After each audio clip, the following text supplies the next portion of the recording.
Sup, people? I'm Shaggy, the Opinionated Hippie, and this is part 50 of my reviewing and ranking Grateful Dead's Dave's Picks, and it's volume 50, which came out about a week and a half ago. A 3-disc set, though. You get a 4th disc if you order it, if you subscribe to the Dave Picks series. It is May 3rd, 1977, another 1977 show. With the bonus material, a couple tracks that are actually on the 3 main discs, and then a 4th disc that is the complete second set of the May 4th, 1977 show. I'll get this out of the way now. I listened to this, and my thought was, why didn't they release the May 4th, 1977 show in its entirety?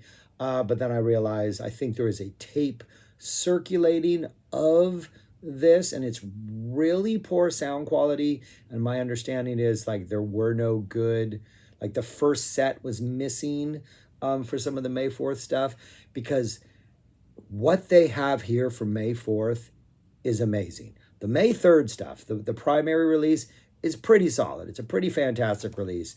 But man, the bonus material. But anyways, we'll get to that. So 4 discs. It's a 1977 show, and this is almost like the saying, I'm not a wine drinker, but the saying like a really fine wine. This show is like a really fine wine from a really vintage year.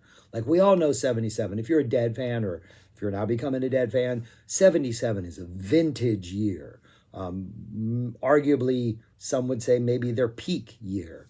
I wouldn't, but some would, and I can't say I would really disagree. I mean, they have a lot of evidence. It's a good case. And this is one of those shows where maybe you're not going to present this as like your main evidence, but if someone says, yeah, but they didn't always like knock it out of the ballpark, you're going to go, yeah, let's go to May 3rd. It's not knocked out of the ballpark, but can you say that this is in any way bad? You're like, no, it's all pretty amazing stuff. It's a pretty chill show. It's a pretty I can't say that maybe they're taking it easy, but there's a more of a laid back, chill, we can do this with our eyes closed quality. But it all sounds so good. The sound is amazing, and just Phil and Bob and like the drummers, and Jerry, of course, always sounds great. But like there are so many fine details and everything. It's like, I imagine it's what like a really fine wine experience is like. Opens up with Promised Land. Good energy, great opener. Bertha's next. It's kind of a slow Bertha. Feels kind of patient. It's not like a, hey, we're going to blow the roof off this sucker type opener. It's like, yeah, we're in it for the long haul. This is going to be a good show. We're going to bring some good stuff. It's like a steady, confident opening. We get a Me and My Uncle, which is also kind of calm, kind of well-paced. It's not too frantic. It's just like, I don't know. Nobody's in a hurry tonight. Everybody's just enjoying playing the songs. We're not going anywhere too fast. And then we hit Peggy-O. And like these are the songs in this show that I think in the May 3rd show that really work. The Peggy-O just really works. The Row Jimmy just really works. Even the Ship of Fools for me. I'm not a big Ship of Fools fan, but I'm coming around. It really works. What do we get in the second set? The Friend of the Devil, I thought just really worked. There's a lot of just kind of like low key, take it easy type songs that like this band is really comfortable. And for me, it's just like, we never really go too high, but when we bring it down even a little bit lower and slow it down, it just seems like, I don't know, all the flavors pop a little more. So yeah, we get a Peggy-O, which is fantastic. We get a Jack Straw, which I think the most interesting thing about that is the crowd, the audience goes insane. I don't know if something's happening on stage, but like the crowd response is ridiculous when they start playing Jack Straw. I thought that was pretty cool. Jerry's slide work on Row Jimmy is fantastic. We get a Lazy Lightning, Supplication, some like super funky bass kind of comes out of nowhere in the middle of the Supplication. We get a really nice jam there. Your typical Supplication jam. What do I write here? Yeah, it's an interesting, cool jam. Second half, when we return to Supplication, lots of energy, more soloing. It seems like this is Supplication is the first real kind of burst of intense guitar playing, sort of intense action that we're really getting, where it's a little more not just like sit back and enjoy the flavors, but we're bringing a little bit of heat right now, maybe. That's followed by a deal. We get a good lovin', which if the one thing I realize, if you're gonna put good lovin' anywhere, put it in the middle of the first set. Not bad. Ship of Fools, which I think just works. And we get a Music Never Stopped, which is just Jerry's bringing some nasty notes. There's some good, focused, energetic jamming. It's definitely not a top 10 Music Never Stopped from 77, or even from like 78. There's some really good ones in this second half of the 70s. But it's enjoyable. It does what it's supposed to do. If I was at the show, I'd absolutely love it. Solid first set. It's just like this band in 77, but I don't think there's anything that really takes it like next level. But really, really good, great, enjoyable listen. Like no complaints at all. Second set opens up with a Might As Well, which is pretty interesting. The good choice. Phil's got some awesome runs at the end. Like Phil is definitely bringing the energy and stepping it up here. It's really nice Phil playing. Estimated Profit drops next. Your sort of very tasty, focused Titan, Reigns Titan, sort of early mid 77 Estimated Profit. We get a Sugaree. 77 Sugarees are fantastic. This one is a pretty legitimate train wreck between, I think it's the second and the third verses. And it just like, it seems like maybe they're going to bring it to this weird peak and go crazy. And maybe Jerry's going to start in with some crazy strumming. But then I think Jerry hits first and the drummers try to follow. And then Jerry's like, no, that's not what we're doing. And it just kind of gets... It's like a little train wreck, and Jerry kind of saves it by just going into straight solo mode, as if he's like just like in a movie, you know, where like everything explodes and the bus just drives out of the explosion. Like, yeah, we survived. That's Jerry. He's the bus driving out of the explosion. The band just like, oh, let's follow Jerry. He's saving us. Pretty interesting, because Sugaree is a song that in 77, you know, might be, I think for sure, 77 Sugarees are the best Sugarees, I would argue. But I would also put 77 Sugarees as maybe in like the top 10 of any song any year that the Dead ever did, you know? Like Playin' 74, Sugaree 77. I mean, they're pretty epic. This one is maybe in the middle of that epicness. The final jam really kind of just elevates it and kind of picks up the pieces from the train wreck, slowly builds, delivers the goods. A fantastic Sugaree. And coming in the second set, that's pretty awesome. We get a Samson and Delilah. Jerry's got a really good opening in Samson, kicks it off strong. And then we get that Friend of the Devil, which is just nice soaring Jerry solo in the middle, where he just like kind of takes off and like sails as only Jerry can do. Yeah, just really solid. The entire first set through Music Never Stopped was disc 1. The second set so far is on disc 2, Might As Well, Estimated Sugar, Samson, Friend. Then we get the first of the bonus tracks. And at this point, to this point in the listen, for me, by far, the best thing on this release so far. The first track for May 4th, a 10.5-minute Mississippi half-step, Uptown, Toodaloo. Yeah, it's beautiful. We have a vocal problem. There's a mic problem in the beginning. We don't get the first couple verses, maybe not the first couple verses, first couple lines. But then from there, it's beautiful. It's bouncy. The solo between the end of the vocals before we get to the lazy river part. On the lazy. I'm so bad at lyrics.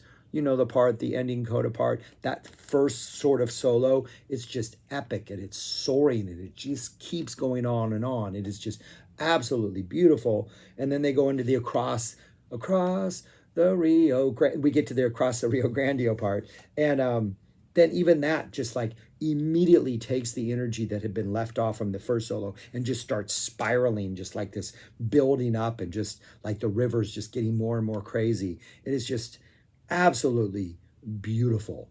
And then when they're done taking it to this peak, they just let it kind of like trickle out and cool down, and it just kind of unwinds, and nobody's in a hurry to get to the next song. I mean, it's just like, let the river flow. It is just absolutely, absolutely beautiful. And then what is amazing is they don't indicate that it's a segue on the release, but it's kind of a segue into Big River. Like, there's not much space between Mississippi and Big River. It's a natural choice that should have happened way more often. Mississippi, Big River. But the Big River almost seems calmer, almost seems like it's just a little more relaxed, like it's not as crazy, and it's taken some of that Mississippi energy. And Jerry seems to be playing a little bit differently. The Big River just works. Then we get a They Love Each Other, which is like the nice, sweet, slow version. And we get a really solid It Must Have Been the Roses to close out disc 2. All of those from the second show, May 4th. Disc 3, we finish out the third show, or the first show, the May 3rd show, which is the first show. Numbers are crazy. We get a, what do we get? We get an Eyes of the World, which is just absolutely beautiful. Don't get the first vocals for about 3.5 minutes. Just sweet and chill and relaxing and jazzy.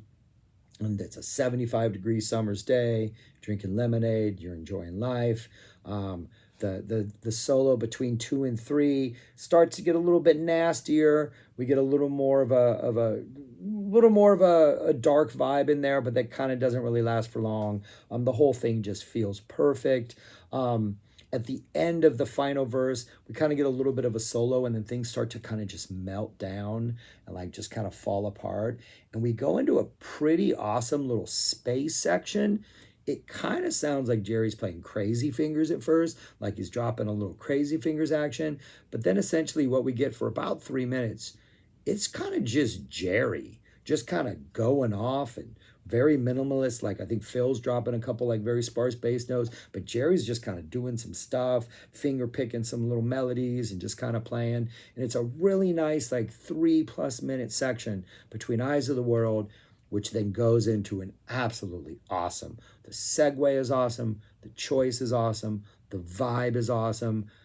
The first solo is whimsical, and it feels almost celebratory in a way. Sometimes this song doesn't, but we get a Wharf Rat, and it is just, it is a delicious Wharf Rat. Another one in which you have that solo that kind of comes between the main vocals before the coda vocals, right? Like in Mississippi.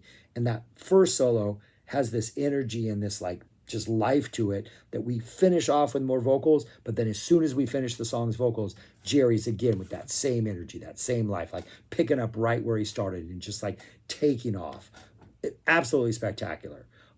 Probably the highlight, this I Space Wharf Rat, easily the highlight of the May 3rd show at this point. Get a little drums. We get a Not Fade Away, which I'm thinking maybe something was going on stage, like somebody was waiting for something to get fixed or something, because there's just kind of a lull. I mean, they're playing, it's Not Fade Away, but it's like, it's kind of lethargic. Nothing's happening. What's going on here? I'm thinking maybe, there was some mic problems or something. I don't think I heard the crowd react like, yay, when something was fixed. But it has a weird start. But then all that goes away because they get to the jam and it's fire. It's some deep psych sounds. Jerry's got that one deep psych sound that he's got. It's just like, it's just going on and on and on. And then eventually they just keep jamming it out and it starts to break down. And we kind of get this quiet intensity, but Jerry's still going really hard. And it finally just kind of just falls apart after like almost 12 minutes. And then we go into an Around and Around, which also sounds very low key and almost kind of tired at first. But then by the end of it, kind of redeems itself. Jerry's got some nice not swing, but there's a playfulness into it. Like they've slowed it down enough where even though maybe the first 20 seconds, it's like, oh, this is going to be a painful Around and Around. When you pay attention to what's going on, like between the lyrics, like the band's getting a little bit of dancey energy in there. It actually kind of, okay, interesting. And it kind of turns into it around and around. And then we get an awesome Uncle John's band. Beautiful, lyrical, bouncy, nice dun dun dun dun jam in the middle, all those things. Really, really good. Yeah, awesome Uncle John's band. And then we get another bonus track from May 4th, 1977 to close out disc 3 and the set, if you don't have the bonus disc, a 19-minute Dancing in the Street from the May 4th show. And this thing is a beast. Phil's got some bass runs in there. There's a funky low-key jam in the middle.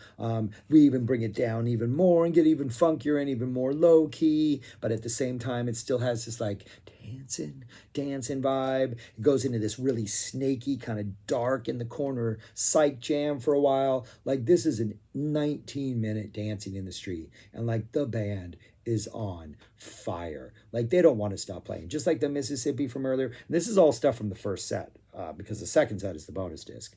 The Mississippi, they didn't want to end it. That like Dancing in the Street, they didn't want to end it. Even that Not Fade Away from the third show, it just kind of keeps going on. They're just soloing and exploring, and it's some special stuff. But this Dancing in the Street, like I would say, I really like this release. I think it's a great listen, but I do think the Mississippi Half Step and the Dancing in the Street from the fourth show are the best things on here. And the other stuff isn't bad by any stretch, but it definitely lifts it up. Which gets me to the bonus disc, which is just fire. Estimated Prophet, your 77 estimated, really tight, under control, terse, nice solo.